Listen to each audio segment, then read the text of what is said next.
காலை கனவினில் நான் விழித்தேன், கண் விழித்தேன் அவன் காணவில்லை, கண் விழித்தேன் அவனை காணவில்லை, காணவில்லை எருமாட்டை காணவில்லை. கிரிக்கெட் விளையாட போயிருச்சு.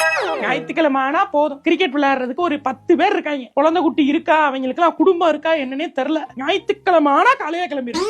எதுக்கு உங்களுக்கு எல்லாம் தேவையில்லை, உங்களுக்கு தேவையில்லை, குடும்பம் தேவையில்லை.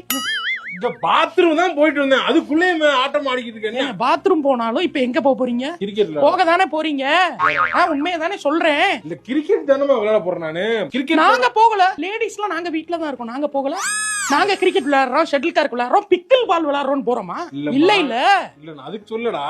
விளையாடுனா மைண்ட் கொஞ்சம் ரெஃப்ரெஷ்ஷா இருக்கு எனக்கு. எங்களுக்கு ரெஃப்ரெஷ்மென்ட் ஸ்ட்ரெஸ்ஸா இருக்கு, லைஃப் ரொம்ப எங்களுக்கு தான் ஸ்ட்ரெஸ்ஸா இருக்கு, லைஃப் ஃபுல்லா ஸ்ட்ரெஸ்ஸா இருக்கு. நாங்க என்ன பண்ணட்டும்? இல்லம்மா எனக்கு ஆபீஸ்ல வர டென்ஷன் எனக்கு.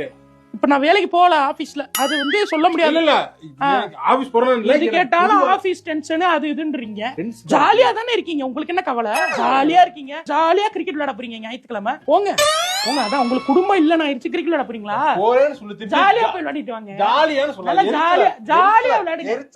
உங்களுக்கு மனசுல எந்த கவலையும் இருக்க கூடாது, ஜாலியா இருங்க. வாடகை வீட்டுல இருக்கோம், ஆணி கூட அடிக்க முடியாது. அந்த அமேசான்ல பிளாஸ்டிக் ஆணியை வாங்கி ஒட்டி வாழ்க்கையை நடத்திக்கிட்டு இருக்கோம். ஏன்னா வாடகை வீடு, வாடகை வீடு